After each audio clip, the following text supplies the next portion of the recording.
not too long ago, we lost one of the Briscoes, lost Jay, and um, I had to do my Rolodex on their history because I caught like the middle to the end of their run, before his passing. But I did a lot of the research of their earlier years and just seeing their impact that they had on wrestling. Shout out to Mark, man, for holding it down. Shout out to the whole family. You guys are in, my prayers and an absolute letter. Shout out to Jay, man. How have you been feeling? How's Roddy been feeling? Like, this is like just for you personally with the loss of him. How have you guys been able to recover, if you've been able to?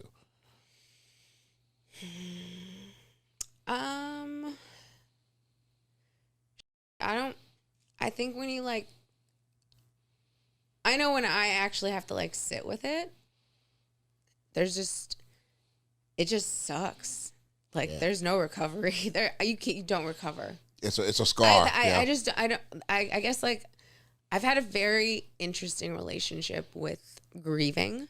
Wow. When my dad died, when my uncle died, when my grandparents died,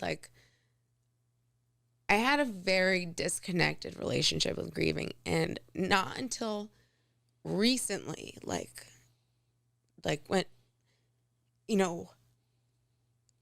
you have to share a room with everyone else too that is grieving. And I didn't know Jay super close. I knew him because of Roddy. Right. But what I did know about him was that he was a present father. He was a husband. He was a friend. He was a brother. And then you have to be connected to seeing what a special relationship he had with all these people. You have to.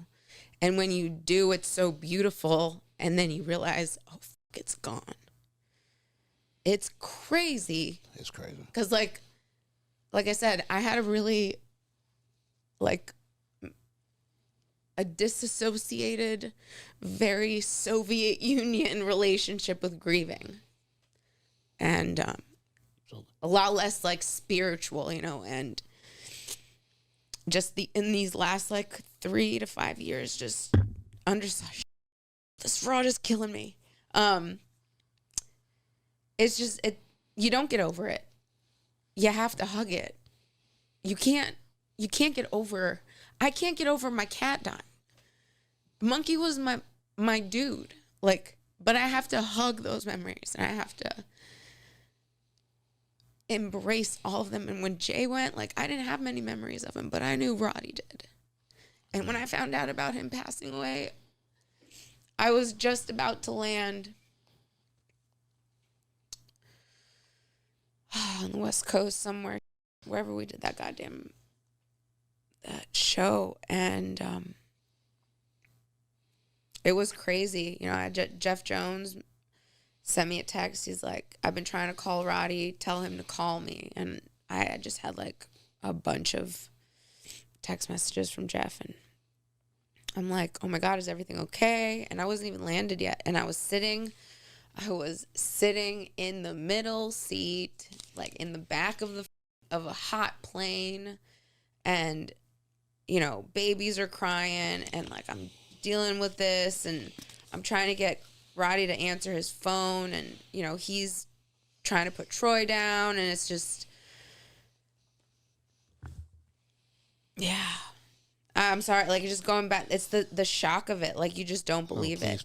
Please speak on it. Please. Yeah, no, it's just insane. One moment he's there, and one moment he's not. It's wild.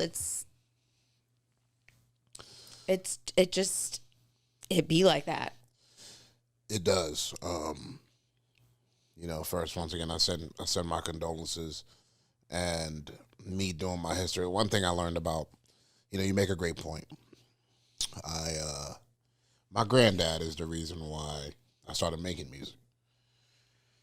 And when he passed, when I was in my early 20s, it was such a sudden way that he passed. He was the reason I started making music.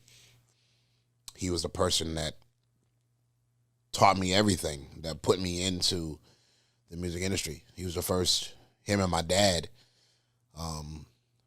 were the first men I looked up to. So when he passed,